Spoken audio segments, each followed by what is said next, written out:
All right. Hi. I'm here with Moss. Are you my Moss dog? Or just Moss That's on the Moss. on just Moss. All right. My name's Aaron Newbowm. I also go by Elias, depending on that's my middle name, depending on if you meet me in person or whatever. Um, I'm a longtime Orc player, Orc player. Played both Cruel Boys and Big Waff for a very long time.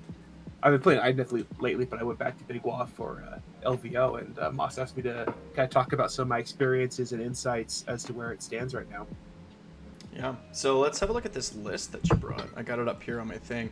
So Orc War Clans, obviously Big Wa, Grand Strategy Wa, I think that's a pretty standard. Yeah, I think that's pretty Yeah. standard. It's just like, it's consistently doable. It's not by any means like a busted grand strat, but it is just like very flexible. Like it's rarely the wrong choice.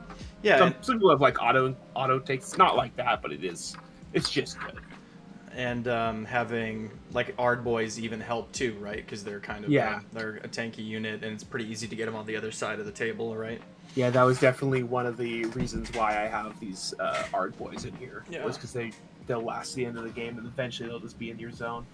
Wargog Prophet, Glowing Tattoos with Hoarfrost, Weird Nub Shaman as the General with Shaman of the Chilled Lands, and the Teleport in the Hand of Gork spell, and Ardboy Big Boss with Arcane Tome. I thought that was a very interesting inclusion, and I want to talk about that more here in a sec. Of course, Gobsprak, 2x War Chanters with Get 'em Beat, Fix 'em Beat, pretty standard. Reinforced unit of Brutes with Hackas, a reinforced unit of Ardboys with Stickas, so I think that's with the big boss there. Yeah, definitely. Another 5-man unit of Brutes with Hackas. Rippa Snarlfang, interesting inclusion, like it. Gore Gruntas. And then you have the Endorian Acolyte Battalion, which I think is pretty standard in Gobsprak lists in Big Wa, right? Yeah, it's just like it's like kind of the core of Big Wa right now. Yeah. Is that the Wargog and Gobsprak and Endorian Locusts. Warlord. So that's for the Arcane Tome on the Big Boss. Yes. And then Iron Jaws Fists. Obviously the CP is really valuable in Big Wa because you can't necessarily always be doing like heroic leadership and stuff like that, and you are fairly CP heavy, so having extra CP is a big deal. So how did you feel? I want to ask you just a couple questions first about what isn't in your list, and you can tell me kind of or like why you valued other things over them. But I'm noticing that there's no Mega Boss of any kind in the list. Yeah. So I very much wanted to put a Mega Boss on foot in the list if I could have fit it, but the points didn't really permit it. Like I could elegantly fit it in there. Yeah, I'm looking now, and it's like Rippa's. You have 20 points left over, so Rippa's that's a 130, right? It's like there's no. Yeah, I can see that. There's not really like he would be probably where the Ardboy Big Boss is in that slot, and I think both are good in different ways. But I definitely wanted one. I just couldn't quite make it fit. Yeah, I can see that. Very well. So, yeah. And you didn't want to go with any Bolt Boys, hey? That was another thing that I was considering playing them, but the meta that I was expecting, I don't think that Bolt Boys are good if you're not like playing Grin and Blades. They're like sharks will just shoot them off the table, no problem. So will cities. Right. You don't want to have like chip shooting into cities. Just give some free shooting phases. Correct. So I was like, I thought about it for a bit. And I was like, no, I don't think it's time to play them in Big Wa specifically. Yeah, although I do think they're great in right now in Grin and Blades. Yeah. One surprise unit that I found really good against cities in my games against cities was the Wargog Prophet. Right? Is it the Foot of Gork? Is that the spell? The one. Well, the Foot of Gork is on the. Are you talking about the one that's for raw damage? Yeah, where it's like you roll a number of dice equal to the models in the unit, and if the casting value is a 10 up, it's every 4 up is immortal. So like if your opponent's running like a 30 block of Fusiliers, it's like, well, throw my primals at it, get that 10 up, roll 30 dice, deal 15 mortals. Yeah, it's like it's honestly a pretty damn strong horde clear spell. Oh yeah. If you cast it on a high value, which you should be able to do in Big Wa with Endorian Acolytes and stuff like that. Yes, sir. It's also good against a couple other things you'll see from time to time. It's situational, obviously. I didn't actually end up fighting cities, because there wasn't that many people who brought cities, because it's hard to play and people were still building their armies and paying them. but it would have been very good in those situations. So how did you do at LVO? Tell me about that. Yeah, so I do think I played well and I did well overall in my games, but I didn't finish the tournament because of some pretty crazy life situations. Basically, do stuff outside of my control. I arrived at the tournament 30 minutes before it began, driving overnight instead of arriving the day before. So I was super tired going in, and then during round 1, my girlfriend rear-ended a cop. And that just kind of put me in this real well, no kidding. It's like, talk about distracted.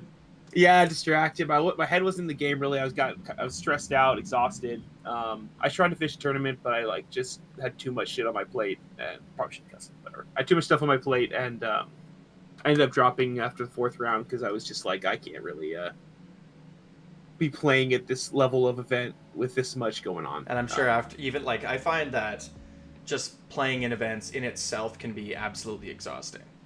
Yeah, just alone, perfect. Everything's perfect. It's still quite tiring. Especially LVO, it's like a marathon, or can be, and not just because of the event, but also so much stuff around the event. You're meeting people, and so it's a very tiring event. And you don't want to be jogging 5 miles before you start your marathon, metaphorically. Yes, that's you gotta get your rest in, otherwise you're gonna crash and burn. And that's kind of what happened to me. Yeah, it's I see people at these tournaments and they're going out drinking after, and staying out late and getting up the next day and playing more games, and I'm always just I don't understand how you do that. But it seems to be a fairly common thing, right? But so I've only played in one GT, right? So my experience is relatively limited, and I still consider myself to be pretty new to the game, but I'm okay, so what shoes am I gonna wear? How much water should I bring in my backpack? What kind of snacks should I bring? Should I bring, right? When am I going to eat and what am I going to eat? I need to make, I'm thinking about all these things to make sure that I can keep my head in the right, to keep my play good. And everyone else is nah, we're going to start round 1 with shots. It's all right. Yeah. Okay. Well, okay, so I have a background in competitive Magic, and Magic you're playing 15 rounds of best of 3, so you can play up to 45 games before top 8, right? And so you build up a big mental endurance from that. But I also have learned I bring specific food that I eat. I bring vitamins with me. I stay hydrated and all that. But even then, you're gonna get tired. I think with LVO and stuff, winning is great, but I think with LVO specifically, it's much more of a convention and a social gathering, right. And there's so many people unless you really, really think you're going to top 8, most of the people, even the competitive players, aren't that focused on winning the event.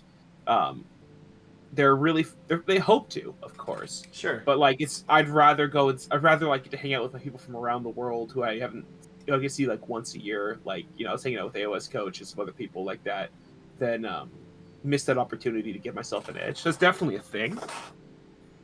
But there's also another aspect to it that comes with time. So the first time you go to GT, you're sweaty and nervous and you can't think right because your anxiety's up and you're trying to remember all your rules.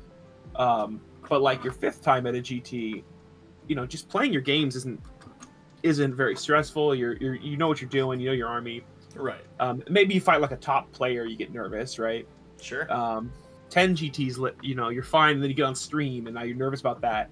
And that makes you play weird. But over time, you kind of just, a lot of the stuff becomes easier and less exhausting and less stressful. So it's much easier to play these multi-day tournaments. It's much easier to go out and have some beers with your friends and stuff like that. Once you've become accustomed. So I think a lot of people, it's okay, we can manage it because we've been to 10, 15 GTs. Now we're the mental strain isn't as big, Right, you can kind of let loose a little bit. Yeah, you have a little more extra energy to spare because you're not as stressed out about it, I think. So tell me about this Ardboy Big Boss and this reinforced unit of Ardboys. Why did you decide to run this in the list, and how did it actually play on the table? So this is a very, very specific and calculated choice. I was really worried about cities because a lot of people I'm testing with, Kyle Caleb. I was testing Gavin's at he got second place, and we play with him often on TTS and stuff like that. And some other people were playing cities, and it was like looking real scary. And so I was trying to think of like what Big Wa can do. Like I was pretty sure I could beat cities with Cruel Boys, but there's other things that are tricky with them. So I was like, what can I do with Big Wa to beat this? The shooting can get like really, really strong, but it's not like, unless you mess up or do some silly stuff or you're very squishy, it's usually not enough to like table you, but it's enough to remove a lot of your threats and stuff like that. Yeah. So I thought to myself, like, a big block of 20 guys with a 3-up base save and a 5-up rally are going to be a nightmare for cities to remove. Yes.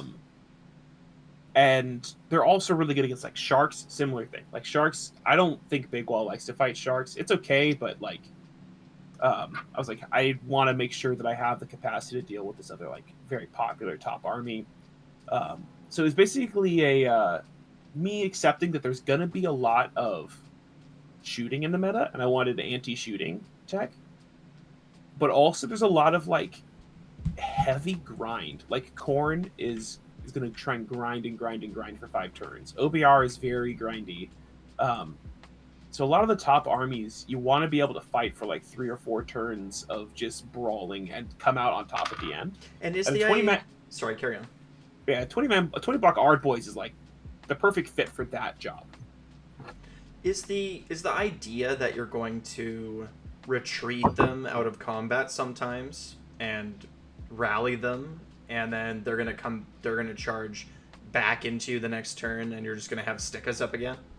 Is that kind of the idea? Like, I know. So, like, sorry, let me clarify a little bit. So I understand kind of what you're saying, that the 5-up rally is really good at shooting, right? And that's like one of that's the major consideration. But in your games, was that like a strategy that kind of had in mind? It's like retreat just out of 3, and then rally on the next turn, and then absorb another charge with stickas?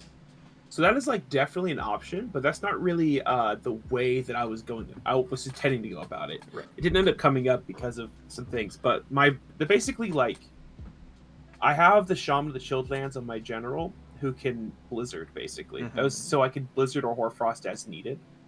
And I also have the Wargog Prophet, so if you get tied up against me and it comes back to my turn, I can like blast you out of combat basically, and start rallying. So you don't really want to get stuck. They don't want to get stuck fighting the Ard Boys, because I'm going to move myself in such a way where, like, if you do that, and it comes back to my hero phase, you're gonna die. You're in trouble. You're in a bad time. Right. So it was more like march the Ard Boys up, absorb a charge, and then blast your opponent off the table, whatever's touching the Ard Boys, and then rinse and repeat. Right. March them up again. Okay. And Stickless have a really, really good synergy with that, because if I get charged, I get the +1 rend, right? Hi-yo. So I'm actually not charging people with these Ard Boys. Yeah. What I was usually doing is going for that Iron Jaws battle tactic of moving up to the center with 2 units. Yeah, so I would start on the line with them, and then like have the Ard Boy boss kind of in the middle of the squad, and I would move them up, and then move him up, and have the center there, this big block. And get my battle tactic and just have the center of the table sitting there, like controlled by a major threat. And if they came into me, I'm going to do a ton of damage to them. I'm going to shield bash you, and then if it comes all the way around, I'm going to start Wargogging or Blizzarding. So you don't really want to get stuck in there. There's a lot of battlefield control. That's the idea, at least. What is Arcane Tome mostly for Mystic Shield on the Ard Boys?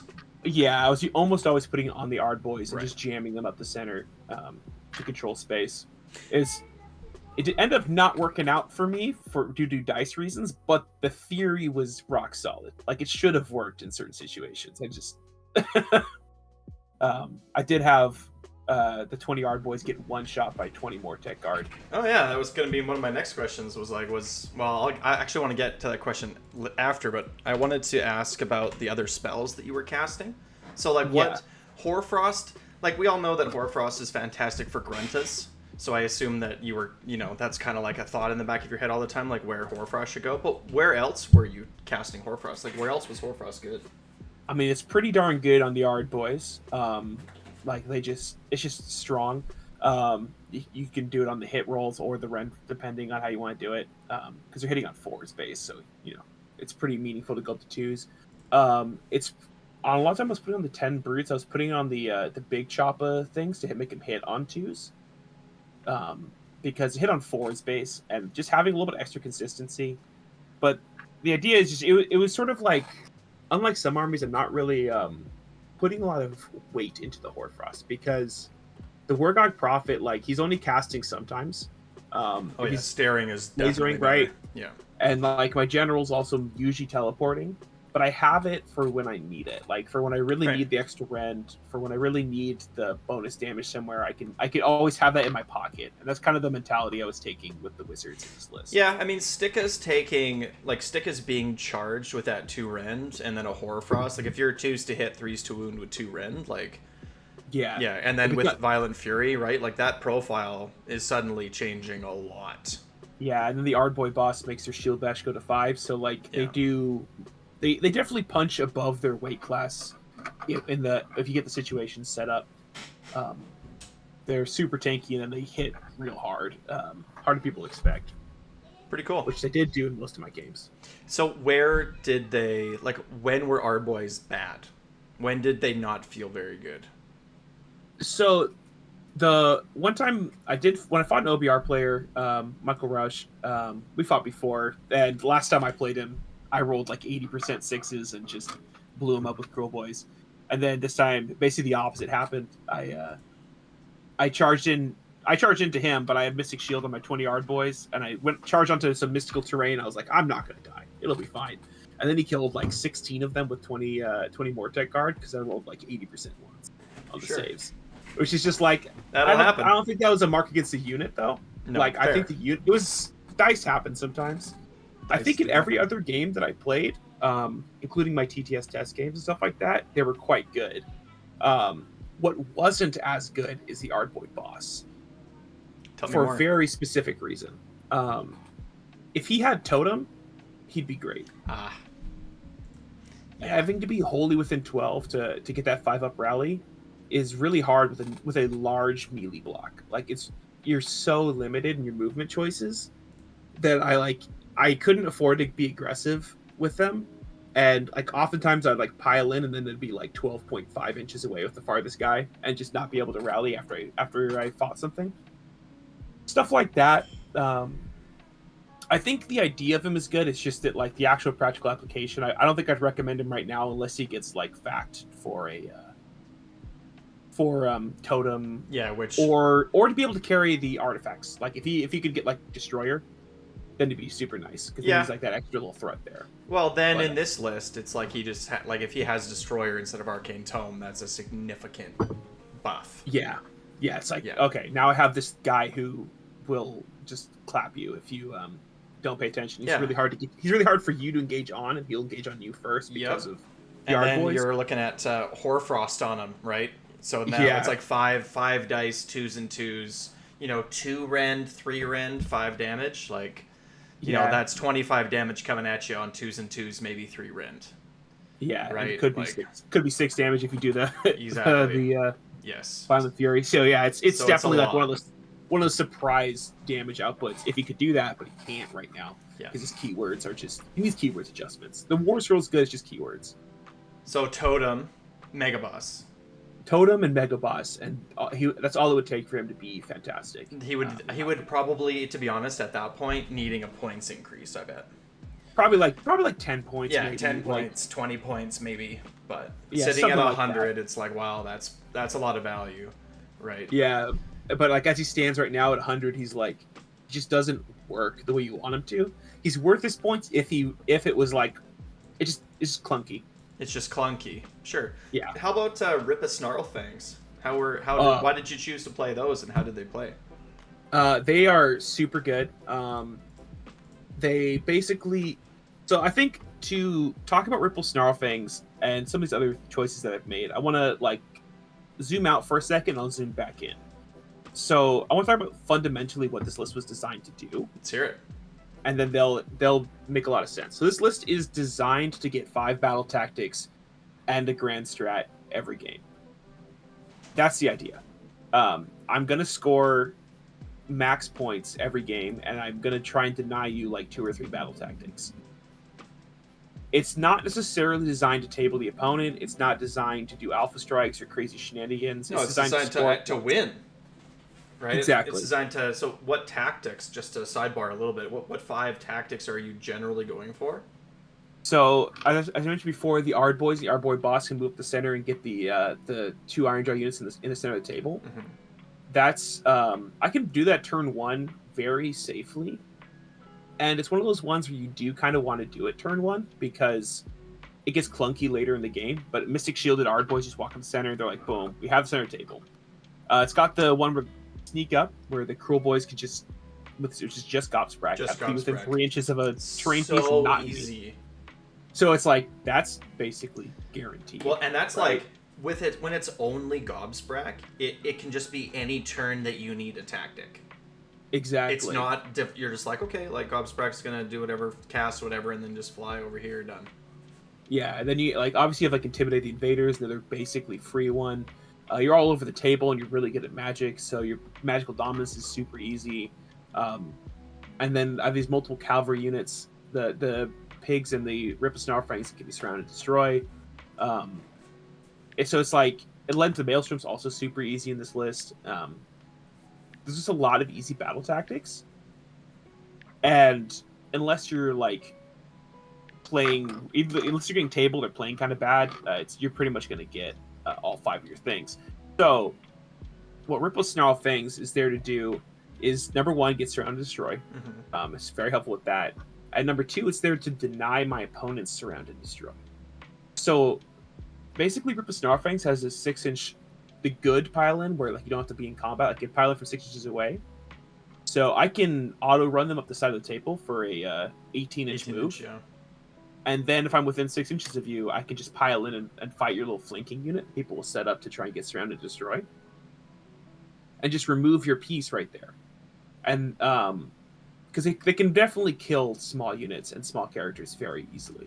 Yeah, I mean, just for the listeners, right? Like, here, let me just throw it up on the screen here real quick. But they have this boss Lapa attack, right? It's a 1-inch range, but it does have 5 attacks, and you get to add 1 to hit and wound rolls if they have any wounds allocated to them. And I guess that's kind of what the Grot Bow is for, maybe. Like, yeah, sometimes you have the Grot Bow. Sometimes they'll do like Damn to take some damage. Sometimes they'll just hit them with a spell or something like that.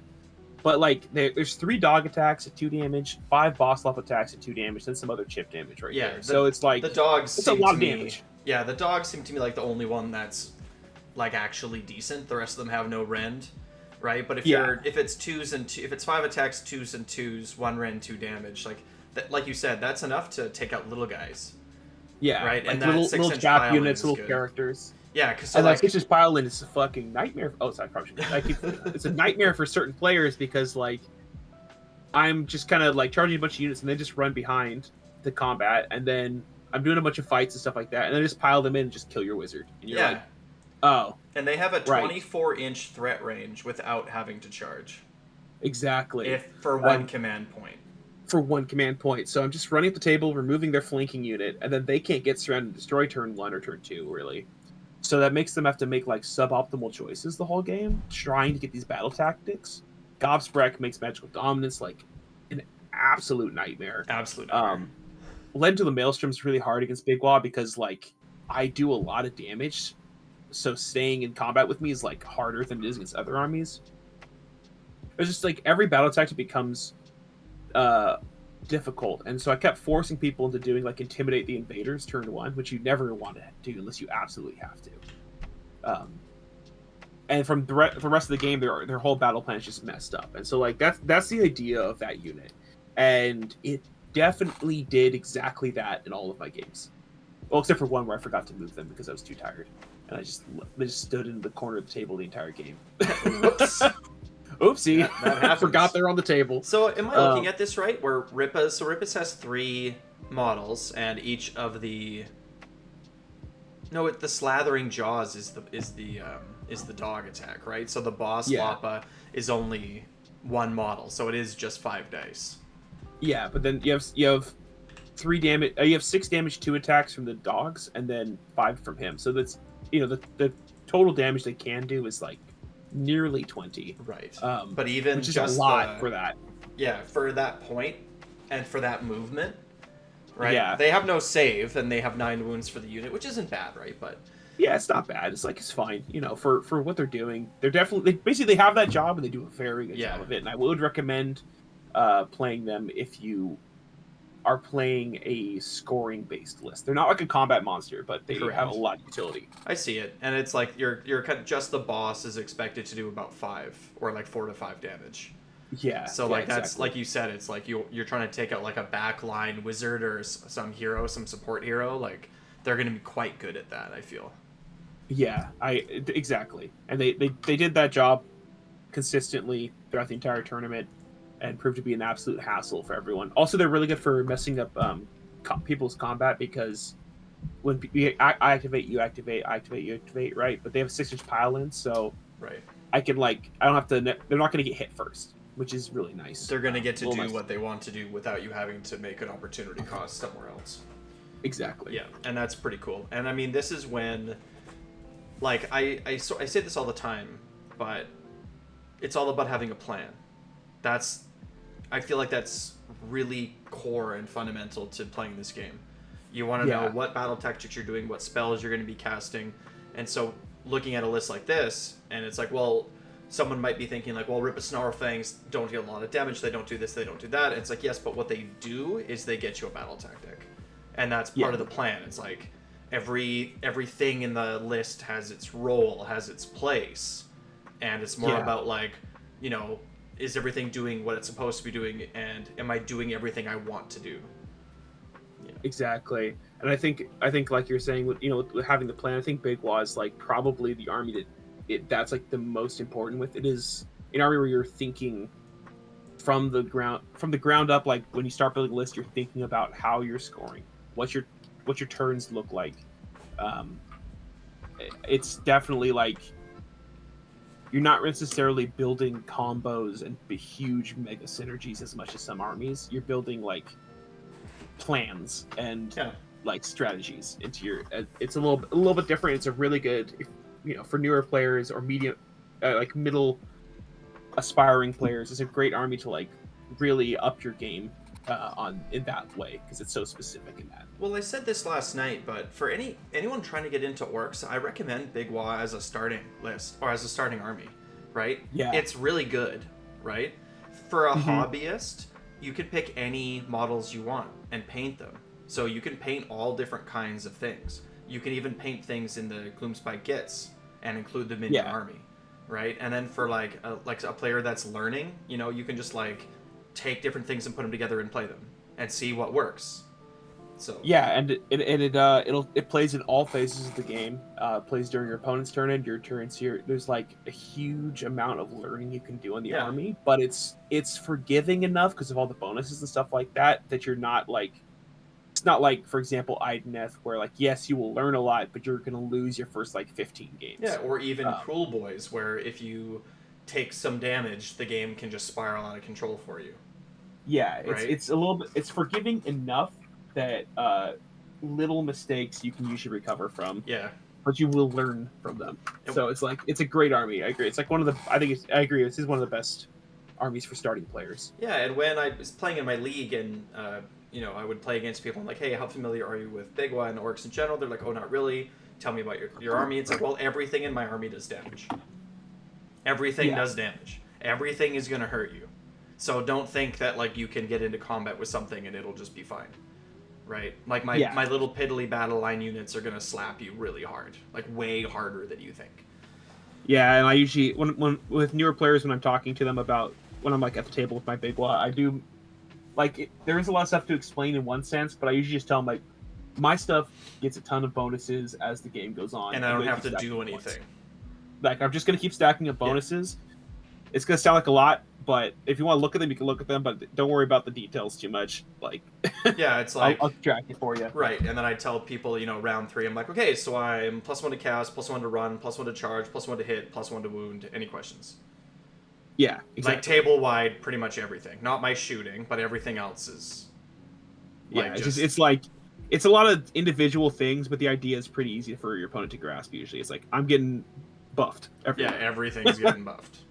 Exactly. So not necessarily at LVO, but just in general, like in your practice games and all this, which matchups did you find were particularly difficult for your list and Big Wa in general? I definitely think cities is real hard for Big Wa. It's just like, I mean, I do expect cities to get nerfed. Its power level is just very high, but just from a more philosophical standpoint, even after nerfs, I think it's going to just be a really good army to fight Big Wa with, because you have like so many tools that are relevant against Big Wa. Like everything that cities can do, because like cities wants to fight other mixed arms. Basically, they want to fight people who do shooting and charging and magic and stuff like that. Like they're like, in the same way that Big Wa is really good at doing everything, cities is really good at countering people who play in everything. Sure. So, like, you know, you charge in and then they're counter charging.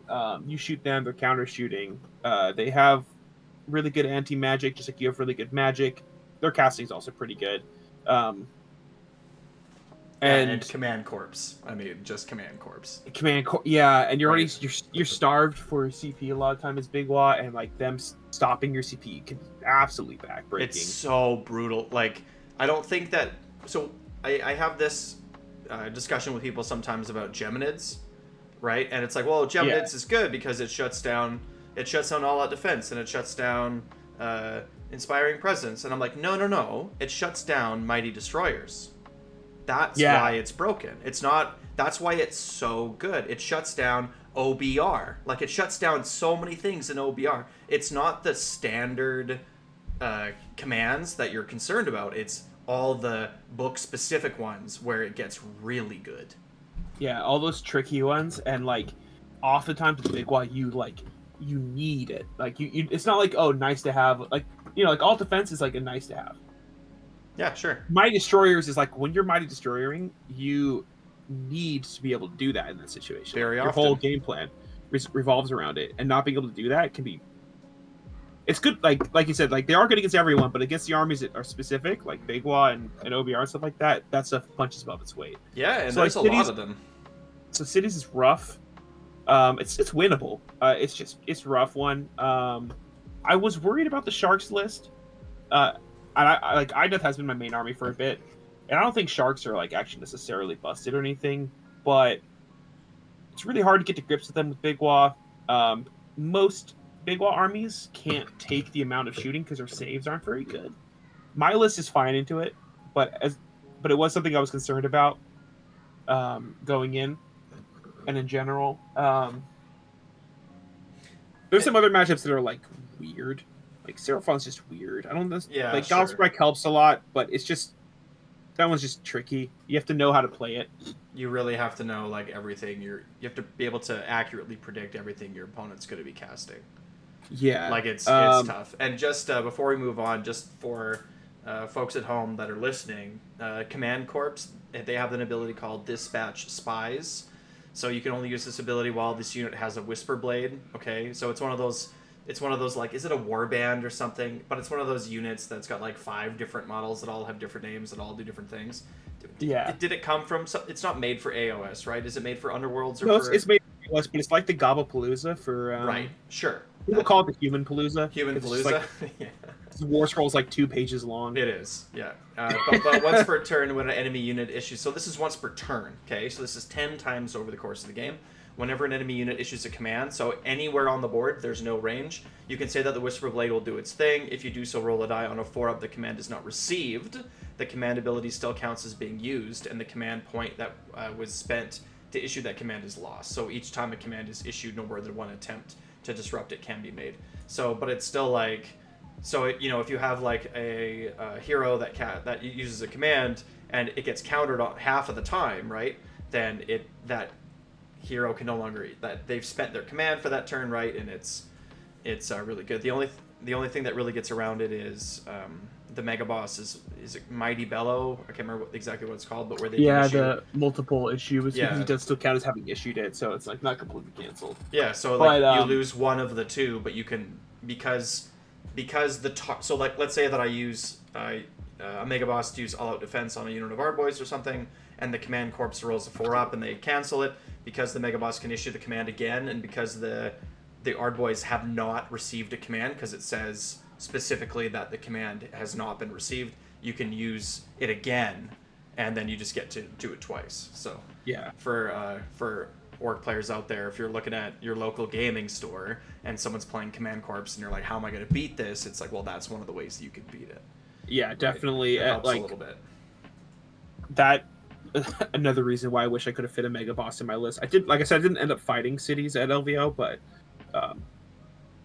it would have been very good to have a Mega Boss. But the Ardboys do help because of the shooting and all that stuff. For sure. But yeah, that ability is like, the concept is great, but it really should not be once per turn. It should be once per round, or it should be like a 5-up or a 6-up. Like, it's just a little oppressive right now. Or have a range. Yeah, or have a range. Like, there needs to be more counterplay or less guarantee on it, because right now it's just like, let me play my army, please. Yeah, even on a 4-up, it feels overpowered. Yeah. Yeah, once per round, I think, is how I would change it. Yeah. So then it's like, it's good, it's still very strong, but like, it's not completely locking down your opponent. And like we said with the big wall, like, you're already bringing Warlord, usually 2 Warlords, to try and get some extra CP, because you're struggling with it, and you need your CP in this army, so like, it's pretty bad for you if you encounter that situation.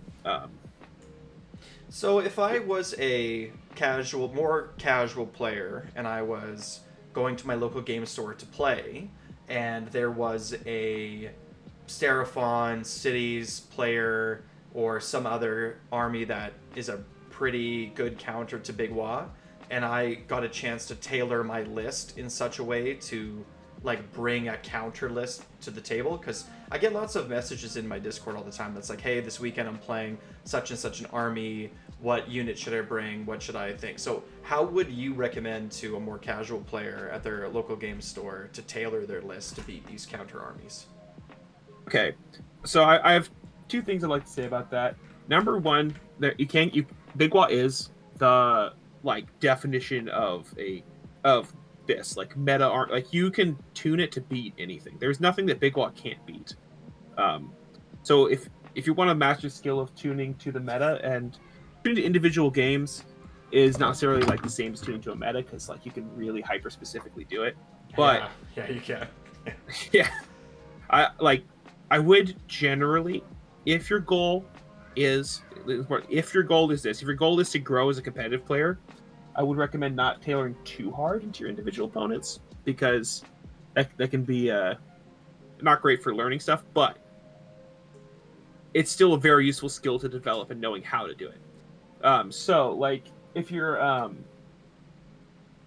gonna fight like cities, right? I do think Ardboys are great, especially if you know you're gonna fight like shooting cities, because there are very melee centric builds. Like the elves can be pretty darn good. But if you're gonna, right now shooting is the cities thing. So Ardboys super good, because they're not gonna be able to table you with the Ardboys. So like 3x10. 3x10, or you can do 1x20 like I did and go up the center table. They're just very tanky. They're very hard to remove. You're gonna stick around, and just, the games that keep going. I would say don't bring shooting versus cities. They'll just shoot you back when you shoot them, and they'll get 2 shooting phases instead of 1. So if you know you're gonna fight cities, don't bring bolt boys. Don't bring stuff like that. It's just you're gonna get punished for it. Like we're talking about the Mega Boss to counter the command point denial is a great choice. Like, and he's already very good. Oh yeah. Yeah, and since like steam tanks are very popular, with multiple players having brought like 3 to 5 steam tanks to LVO, you want to be able to deal with those. So I would recommend that you bring some brutes, because their high rend is very good. They have enough damage to get through and actually kill those tanks with a high degree of consistency. Gore Grunters can do it as well, but they're they're more likely to leave it just injured than they'll heal them up. So like for cities, I would say like Ardboys, Mega Boss, probably bring brutes. Like my list is definitely one that is good against cities. If you're gonna try and fight like Seraphon, just make sure you have Gobsprak. Corn's everywhere, and I don't know if you necessarily need to tune the meta to Corn, like because they're just a fundamentally fair army. That like I think most big Y units are good against Corn. Like it's just you're playing the same basic game as them. Yeah, you're there to fight. And they want to get stuck in combat for multiple turns. So do you. Like you're just and your stats get so good that you can usually just kill them. You're right. That's more of a learning to play the matchup on the tabletop, which is a very complicated discussion. Yeah, you just I don't want necessarily. Well, I mean, you delay.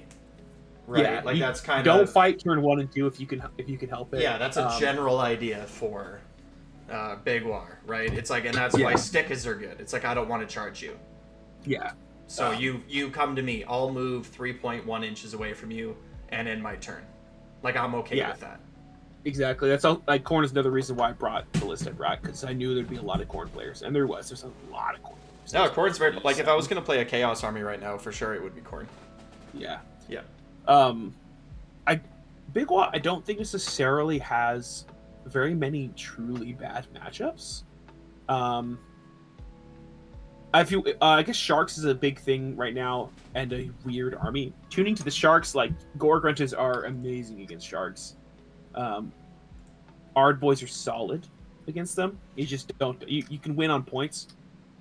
But I think my biggest recommendation is if you're fighting a bad matchup, you just got to learn to play purely for points.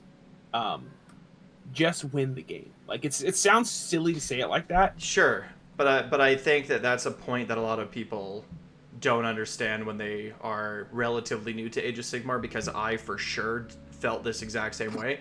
It was like, so what you do right is you move your units up the table and then you smash into each other and then you roll dice, and that's how you try to kill your opponent. That's how you win, right? It's like, well, no, like sometimes it's better to retreat, or sometimes it's better to, like what a moment for me during my league that I feel like was a big learning moment for me over the past like 6 months was I was playing against a Soulblight Gravelord player, and I charged in with Lead into the Maelstrom, and I believe I charged in with 2 battle line units. It was like Brutes and Ardboys and 2 heroes. It was a Mega Boss on foot and Gobsprak, and so they sort of fought in 2 different spots on the map, and I killed the one side, and on the other side it was like 20 zombies and 10 Ardboys, and I piled in and fought, and then I killed like 2 zombies, and my opponent removed 2 zombies out of the middle of their pack, and I thought to myself, what a strange way to pull models away, because they just broke coherency. I wonder if they didn't notice. And then Battle Shock, he's like, well, I have no coherency, so he scooped up this whole group of zombies, sacrificed almost an entire unit, and denied me my battle tactic.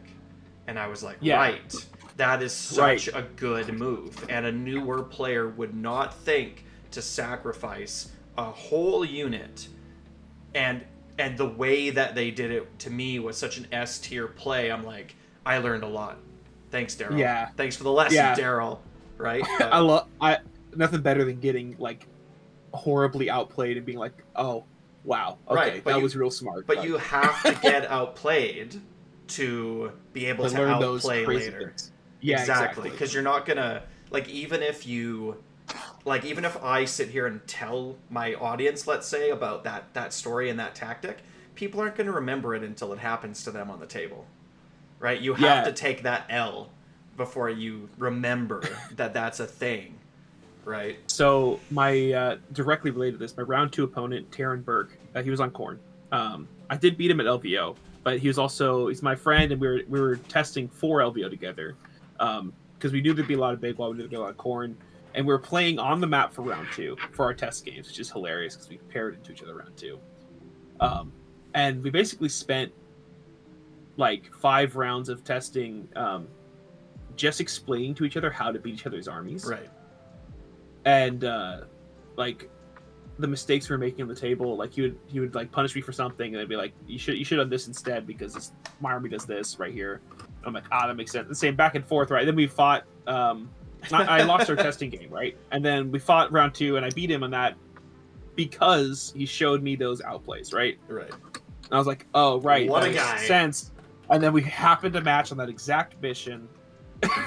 Like, so it's kind of funny how that happened. Like, I literally won because of that. That's a perfect example of like losing games to people showing you how you're getting outplayed. It is like the best way to start winning more games. Absolutely. So, what do you want to see in 4th edition in the game in general, and what do you want to see for Orc War Clans specifically? So, for the game in general, I would like to see book battle tactics and grand strats not part of competitive play. So that is such a hot topic right now. Yeah, well, I mean, I think Big Wa is definitely like one of the examples of why it shouldn't be the way that it is. Like, I basically don't have to play the game for like 3 turns and can score max points. Yes. And like that's probably not good for the game. Everyone should be playing the same game, and we should all be accessing the same battle tactics, same grand strats. I would like there to be more core battle tactics and more core grand strats, but we should all have access to the same scoring mechanisms. Otherwise, it creates weird situations where I just have to have Gobsprak exist and I get 2 points, right? Like, yep. It's dumb. The way that it is now is so dumb. And like, as a Big Wa player, I'm like, please change this. This is not good. It's dumb. Yeah. Well, it's like, I can't remember what the stats was. I was talking to Jacob Brandon last night, and he said something like, well, Skaven got a pity tactic and their win rates went up like a huge percentage. Yeah, like almost 10%. Yeah, and that's a huge increase. And his argument was that's the evidence for why like book battle tactics are hyper important, right? And yeah. Well, but the thing is, like, it's also the evidence of why they shouldn't be there, because lots of other armies have that already. That 10% win rate, like KO is strong, but its win rate shouldn't be 60%. It's just this book battle tactics and book grand strat are incredibly easy. So what I'm hearing you say is that it's like, get rid of the book battle tactics, and then you said that we need more tactics, but would they be like GHB tactics, or would they be GHB like tactic? Okay, so like how many? We're sitting at what, like 8 GHB tactics right now? I think it should be 10 or 12 tactics, and then there should be like probably another 2 grand strats, but do a little bit better job of making them parity, because like they're currently the grand strats are a little bit. Do you think Games Workshop would be able to do that, or do you think that if that was like the pitch, that we know that they would fumble it? I think Games Workshop a year or 2 ago would not have been able to do it. They've really made a huge effort in improving their competitive design, and they hired some new designer people who are doing a fantastic job. Like, the battle scroll is those people's responsibility. Like, the game now, they understand what's going on. There's a little bit of a lag because like these books are printed like 6 to 9 months before they even get sold, and they're designed a year before that. So it's a little bit of a lag, but they're getting closer and shortening that window. So I do think they've learned a lot of those lessons. It just hasn't been printed into play yet. So I do have a decent amount of confidence in that. But even if they didn't, here's my big thing about the book battle tactics and such. Would you, as a player, rather have really strong tactics and grand strats, or would you rather have an army that's strong? Because that's the choice you're actually offered. If you're like, let's say Tzeentch right now. Tzeentch is not fun to play as, but it's got a guaranteed grand strat. It's like 3 or 4 guaranteed battle tactics, so it's really competitive. But because they're so good, you have to nerf the army into the ground, otherwise its win rate gets too high, and that's just not fun. Right? Like, no one wants to have their army suck just so they can score more points. Correct. It's like you're trading off fun for victory, and that's a bad trade in a game. Yeah, and like, winning is cool, but like, really, we want to have a good time doing it. Yes. That's why. That's the actual choice at play when you boil it down, and I would rather have like, if they get rid of book tactics and stuff like that, balance would be hella off for like 3 to 6 months, but in the long term, it'll be way better for the game. So that's like my number 1 thing. Number 2, I would like to see some just terrain rules adjustments. They're all minor things. Yeah, sure. but I would like to see more of the mysterious terrain stuff be more impactful, because like right now, arcane and mystical are super important and damned, and then the other three are like, who cares? Like I want deadly to be 1 through 3. It's D3 mortals, not just on ones, stuff like that. Like make it more meaningful. Garrisons are weird. I'm sure the Cruel Boys players know. Like we abuse that stuff, but I would rather it be fixed and the army be stronger, right? Um, and then I would like to see some adjustments, like how you can do like the unbind heroic action. I'd like to see some stuff that could like make you be able to get rid of priest stuff, the invocations. Sure, like this, just the same thing, but you can counter a prayer. Yeah, but I think it's really telling how good third edition is that there's really not that many changes I'd like to see for fourth. Like, and that's what people are afraid of. I've heard this from many people. They're like, third edition is in such a good spot that fourth edition is going to be a disaster. Like, I've heard that as a concern because they want to sell books.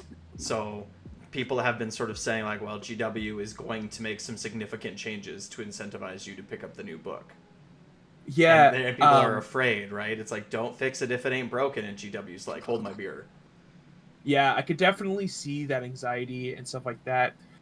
I think as someone who has met some of the people and has a little bit of internal insight, and like, I was at like world championships and stuff like that, so like I was meeting some of these people. The person who they've hired to do like a lot of the balance design and the like rules writing. I don't know if you've taken a look at like the new Feck book. Yes, I have, yeah. But he had a huge hand in writing that. And that book is like the epitome of good design. Yeah, it's a friend of mine plays Feck, and we've played a number of games now, and it's a good book. Like it doesn't feel unfair, but it feels strong. Yeah, you're doing cool stuff. Yeah, there's tons of interaction for you and for your opponent. It's fun. It's thematic, and a lot of the stuff that's been coming out and like the way they've been addressing things. It think less about old Games Workshop, because they've definitely taken a new tack. I used to be a little bit of a hater on the rules writing, but I would like to highlight how good it's become recently. It has become a lot better. I will absolutely, and I feel like the evidence is quite clear. Like ever since, at least the last, as far back as the last Gloomspite Gets book, every book has been good. Yeah, I can't think of one that hasn't been good. Like they've needed some tweaking, but from what I understand, for the past 6 months, 12 months maybe, all the books have been fun, interactable, relatively fair, powerful. Like they feel good. Yeah, they definitely missed the mark on some balancings, but that's all right because the design is better. Like the Stormcast book is like, wow, this is incredibly boring. Nothing's so cool. boring. So boring, right? And like I would rather have a problem like Soulblight, even though I don't like some things they did. Yeah, I have 7,000 points of Stormcast. I can attest to how dull they are. Yeah, the Stormcast or the Idneth book, where you're just like, this is just terrible design, as opposed to being like balanced issues, because you can fix balance issues. You can't fix boring, lackluster design. Correct. Which sort of brings me back to this point I wanted to ask you about when we were talking about battle tactics and book battle tactics. Tell me what you think of this, okay? I feel like one thing that Games Workshop could really do to improve the competitive scene is separate the competitive scene from the casual scene and just say things like, okay, so things like battle tactics, we're going to update and we're going to balance them way more regularly, and they're just available online for free. And, yeah, right? Like, I would be a big supporter of that. I think they've done a decent job. I have a little different approach on the casual versus competitive in some ways. Like, I think that they can go hand in hand very elegantly, and the only thing you really got to do is just have like competitive uses the GHB, and have the GHB be a little bit more all inclusive in what it does, and rely less on the books. Like, for example, the battle tactics. Like, you're not, if you're playing competitive, you use the GHB. And you don't have your book tactics and stuff like that. It's just your war scrolls and points and stuff. Right. That creates it's just a simple thing. And then you just have to update one book. It's not like a million. Yeah, and then they say in the GHB, like, it can even be printed in fine print under it. It says like, hey, these are probably already out of date. Check out this link. or they're Yeah. free on the app, right? All the tactics are updated regularly and they're free on the app, and we're gonna balance them every 3 weeks. We're gonna just constantly tinker until we like what the math is. Which they've fundamentally moved very far towards that direction compared to where they used to be. Yes. So like I think that's pretty much like the battle scrolls are on the app now, which is great. Yes. Like it's easy to access, and I think it's pretty much at that point, and I hope they just continue to just fine tune that. We were talking about the 4th edition stuff, and I wanted to say specific stuff with orcs. You asked me about that. Yes, like, sir. What I would like to see. So like, obviously, just for 4th edition period, I don't expect like rules changes for orcs until they get a book, right? But so I'm assuming we're talking about a new book. Yeah. Yeah. 4th edition book. Yeah. I sad to say it, but I'm pretty sure Savage Orcs are getting or Bone Splitters are getting discontinued. Like they're not even putting them in the art anymore. They're not acknowledging them. They're not balancing them. Like I'm pretty sure they're going to be gone, which is kind of sad. But yeah, that's kind of the community consensus at this point. What do you think about the idea that they're getting no love because when we get our new book, they're going to get a whole refresh? I would be surprised. I think they don't match their current modern design of the game. I think there's probably some concerns about like offending people with certain things, or like I think there's some weirdness, and they're not as serious as they've made orcs to be nowadays. To be honest, I don't think that they're a good army. I think that the sculpts are very old. I don't think that they're particularly great sculpts, especially compared to all the new orc stuff. I think that they're kind of a weird army to play. I don't like army-wide exploding 6s and an army-wide 6-up board. Doesn't feel good to roll that many dice and achieve nothing. Yeah, as they stand, like if they do get stay in the book, I hope they get significant reworks. But I wouldn't be surprised if they get legended. So I wouldn't be surprised if they folded in Savage as a concept into Cruel Boys and Iron Jaws.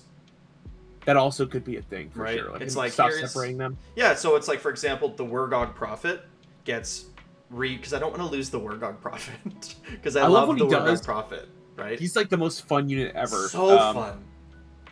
He's like probably the only model in their range, so that like anyone cares about. So it's like, right? That's just because he's fantastic rules design. Yeah, and he's strong, he's good, he's flavorful. So it's like you call him a savage weird knob shaman, and you keep the war scroll identical. Yeah, there you go. Right, he's a weird knob shaman that's been captured by the Wa. Right next, right? Yeah, and like and I think people are saying that they're seeing that a little bit with the what are they called? They're not the Ragers, but they're the other variant, the Rekkas or whatever they're called. Well, I mean, like okay, so like the Ragers and the Rekkas, the River Rekkas, like those are like the new direction that Savage Orcs are going. The Bone Splitters are going. Like yes, I would if I was a Bone Splitters player, I'd be looking at weird brute Rekkas and being like, this is the new Bone Splitters. And there's probably going to be a couple units like that are added over time.